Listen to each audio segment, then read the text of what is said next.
বন্ধুরা দেখো চলে গেছিলাম একটা কফি শপে, খুব সুন্দর একটা কফি শপে, যা আমাদের এখানে খুব সুন্দর একটা কফি শপ রয়েছে। এখানে খুব সুন্দর, আমি সোনারপাড়া লাবণে গেছিলাম, খুব ভালো লেগেছে। আর ডেকোরেশনটা খুব সুন্দর, এরকম দারুণ ডেকোরেশন। আর এখানে অনেক কিছু পাওয়া যায়, তুমি যেটা অর্ডার করবে সেটাই দেবে কফি শপে। মেন কফি শপটা খুব সুন্দর, আর কফিটাও খেয়েছিলাম, আমার খুব সুন্দর লেগেছিলো। দেখো তুমি বসলে দেখে তোমার কাছ থেকে অর্ডার নিয়ে যাবে, অর্ডার দেওয়ার পরে কিছুক্ষণের মধ্যে তোমার অর্ডার চলে আসবে, তুমি যে যেমন খাবে।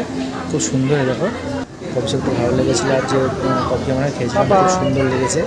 দেখো সোনাবাবা বসে আছে, আমরা অর্ডার দিয়েছিলাম, কফি দিয়েছিলাম, আর ফ্রেঞ্চ ফ্রাই দিয়েছিলাম, আর তার সঙ্গে সস দিয়েছিলাম, খুব সুন্দর দেখো। তারপরে লাস্ট খেয়েছিলাম একটা মকটেল, ম্যাঙ্গো মকটেল, খুব সুন্দর লেগেছে। আর কফি শপটা খুব সুন্দর লেগেছে, খুব ভালো।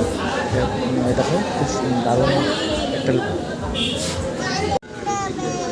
দেখো কফিটা খুব সুন্দর, দেখো সোনাবাবা খাচ্ছে ফ্রেঞ্চ ফ্রাই আর সস দিয়ে। দেখো লাস্টে মকটেল দিয়েছিল, ম্যাঙ্গো মকটেল, খুব সুন্দর।